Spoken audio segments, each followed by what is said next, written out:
রহমতুল্লাহি আলাইহি সারা জীবন ডাকাতি করছে। লম্বা চড়া ঘটনা এক একটা বলতে গেলে ঘন্টাকে ঘন্টা লাগবে, সংক্ষিপ্ত করে বলতেছি। এত বড় আল্লাহর ওলি হয়েছেন, রাস্তা দিয়ে যাচ্ছেন, কোরআন শরীফের তেলাওয়াত বেশি আসছে, কে যেন তেলাওয়াত করতেছে ওই আয়াত, আলাম ইয়ানি লিল্লাযীনা আমানু আও তাখশা কুলুবুহুম আও তাখশা কুলুবুহুম লিযিকরিল্লাহ।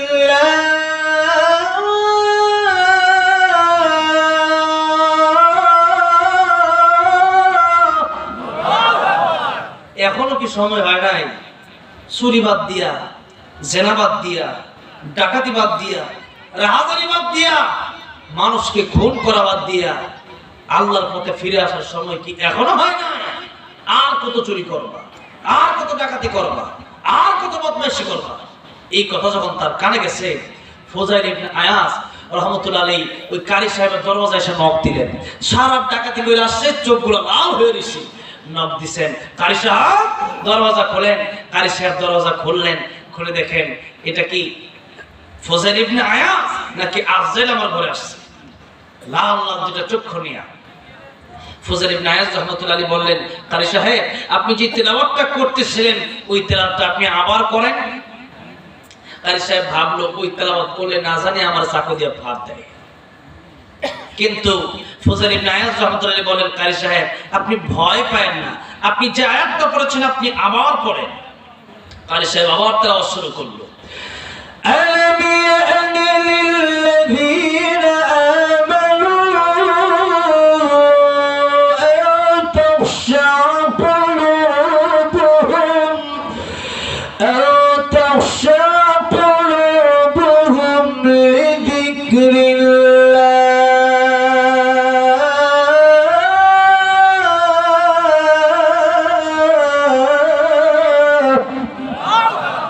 যেই মাত্র তেলাওয়াত করতেছে তাকায় দেখে ফুজাইল ইবনে আয়াজ রাহমাতুল্লাহ আলাইহির চোখ দিয়া অঝরে পানি পড়তেছে। জোরে বলো আল্লাহু আকবার। ফুজাইল ইবনে আয়াজ রাহমাতুল্লাহ আলাইহির জীবন মনে হয় এখানেই পরিবর্তন হয়ে গেল। ফুজাইল ইবনে আয়াজ রাহমাতুল্লাহ আলাইহি কারি সাহেবকে ডেকে বললেন, কারি সাহেব আপনি ভয় পাবেন না, আপনাকে মারার জন্য আমি আসি নাই, আমি এসেছি আপনার কোরআন তেলাওয়াত আমার জীবনকে পরিবর্তন করে দিয়েছে। সারা রাত আপনি আল্লাহর কোরআন তেলাওয়াত করেন আর আমি মানুষের হক মেরে খাই। আমার জীবনে এতদিন পর্যন্ত আল্লাহর কোরআনের আয়াত ওই রকম শুনি নাই, আমার পরিবর্তন হয় নাই। আজকে আল্লাহর কোরআনের আয়াত শুনে আমার জীবনের পরিবর্তন হয়ে গেল। আপনার হাতে যে হাত রাখলাম, আর জীবনে কোনোদিন আমি ডাকাতি করব না, আর জীবনে কোনোদিন মানুষের জমি আমি নেব না, মানুষের গলায় ছুরি ধরব না। এই যে আপনার হাতে হাত রাখলাম, এই যে তওবা করলাম, আর জীবনে আল্লাহর হুকুমের অমান্য আমি করব না, এমন তওবা করলেন। কোরআন শরীফের একটা আয়াত শুনে ওই ফুজাইল ইবনে আয়াজ রাহমাতুল্লাহ আলাইহি যিনি ছিলেন বিশ্ববিখ্যাত ডাকাত, তিনি আল্লাহর কোরআনের একটা আয়াত শুনে বিশ্ববিখ্যাত আল্লাহর ওলি হিসাবে আল্লাহর কাছে তিনি গ্রহণযোগ্যতা পেয়ে গেলেন। একটা আয়াত শুনে এক রাতের কারণে জীবনের বেশিরভাগ সময় নষ্ট করার পরেও সে ব্যক্তি আল্লাহর ওলি হয়েছে। এমনকি আল্লাহর নবীর কাছে এসেছে, মৃত লাশের সাথে জিনা করে ফেলেছে। নবীজি বললেন, তুমি আল্লাহর কাছে তওবা করো, আল্লাহ তোমাকে মাফ করে দেবেন। জোরে করো সুবহানাল্লাহ। যদি আল্লাহ পাক ওই লোকগুলাকে মাফ করতে পারে, 100 খুন করার পরে যদি আল্লাহ মানুষকে মাফ করতে পারে, বলেন আমাকে আর আপনাকে আল্লাহ মাফ করতে পারে কি পারে না? কিন্তু এখন যদি এমন হয় যে সারা জীবন গুনাহ করছি, এখন নামাজ পড়ে লাভ কি? জাহান্নামে তো যাবই, তো ইমানদার তো আমি, একদিন না একদিন তো জান্নাতে যাব। এই চিন্তা আজকে আমাদের ইমানদার মুমিন মুসলমানদের অন্তরে অন্তরে একটা কথা, যে জান্নাতে তো একদিন যাবই, একটু গুনাহ করে নেই তাতে কি হয়েছে। নাউযুবিল্লাহি মিন যালিক। একটা মুমিন হয়ে এই কথা আপনি চিন্তা করেন কিভাবে যে আপনি জাহান্নামে জ্বলবেন, এরপরে জান্নাতে যাবেন, অথচ একটা সেকেন্ড জাহান্নামে জ্বলার মতো ক্ষমতা পৃথিবীর কোনো মানুষের নাই।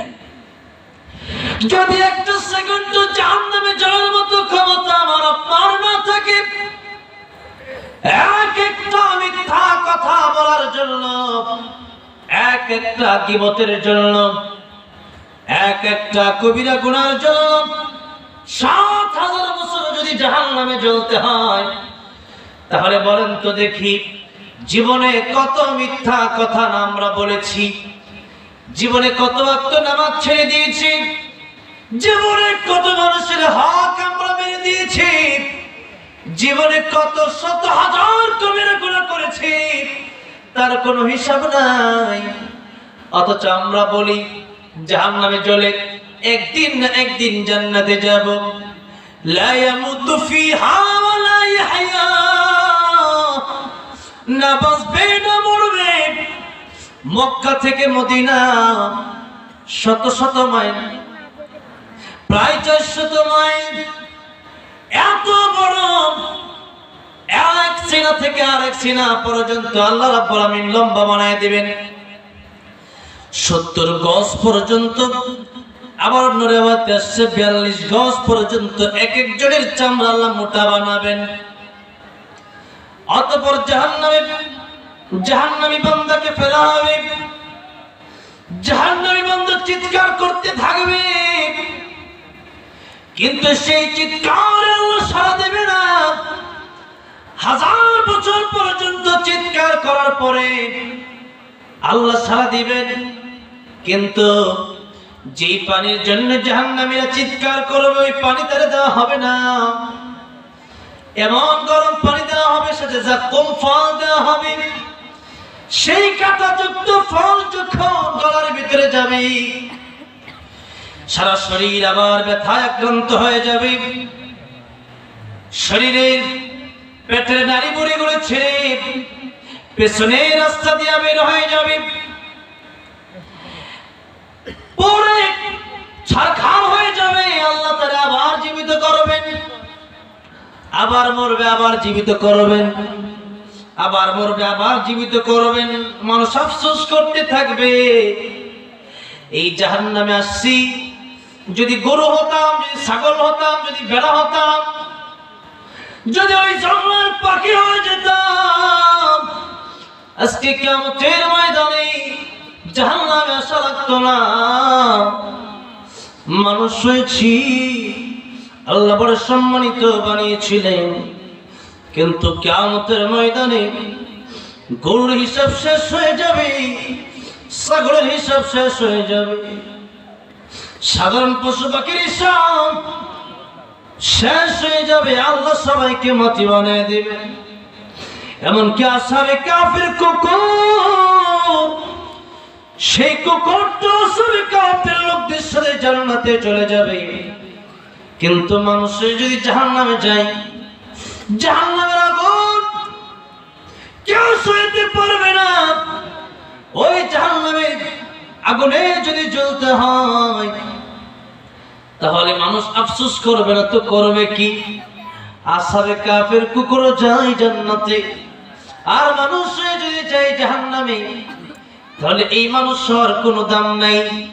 তাদের ব্যাপারে আল্লাহ রাব্বুল আলামিন বললেন, লাহুম কুলুবুন লা ইয়াফকাহুনা বিহা ওয়া লাহুম আ'য়ুনুন লা ইউবসিরুনা বিহা ওয়া লাহুম আযানুন লা ইয়াসমাউনা বিহা উলাইকা কাল আন'আমি বাল হুম আদাল্লু উলাইকা হুমুল গাফিলুন। কুকুরের চাইতেও নিকৃষ্ট তারা, শুকুরের চাইতেও নিকৃষ্ট তারা, যাদের কলব আছে কোরআন বুঝলো না, কান আছে কোরআন শুনলো না, চোখ আছে কোরআন দেখলো না।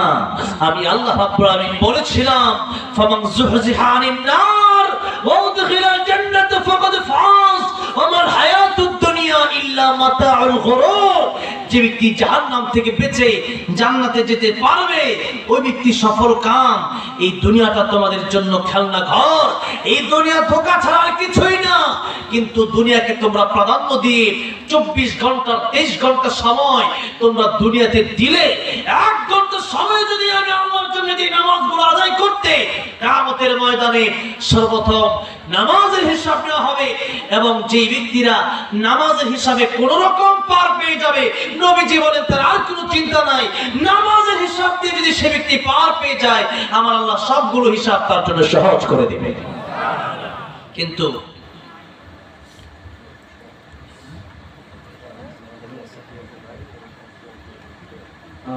পরবর্তী না আমাদের আজকে সম্মানিত অতিথি সাহেব,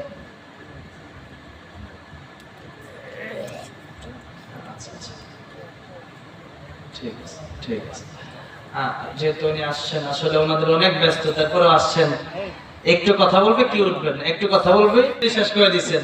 কারণ ওনারা মানুষের মন মানসিকতা বোঝেন, আলহামদুলিল্লাহ বলেন।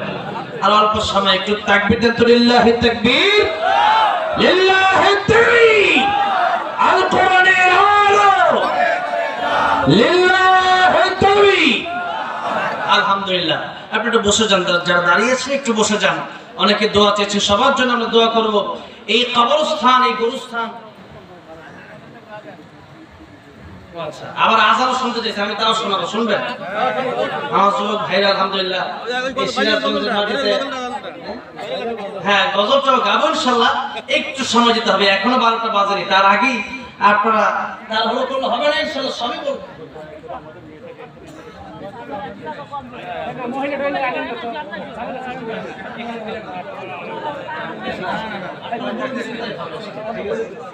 ঠিক আছে,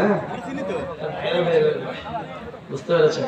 থাক আমার ভাইরা, আমার মুরব্বী বাবাজিরা, তাহলে আমাদের এই জীবন শেষ হয়ে যাবে এবং কবরস্থানে আমাদের যেতে হবে। কবরের ঘর যাদের ভালো হয়ে যাবে, রাসূল সাল্লাল্লাহু আলাইহি ওয়াসাল্লাম বলেন কবর হচ্ছে মানুষের প্রথম ঘাঁটি।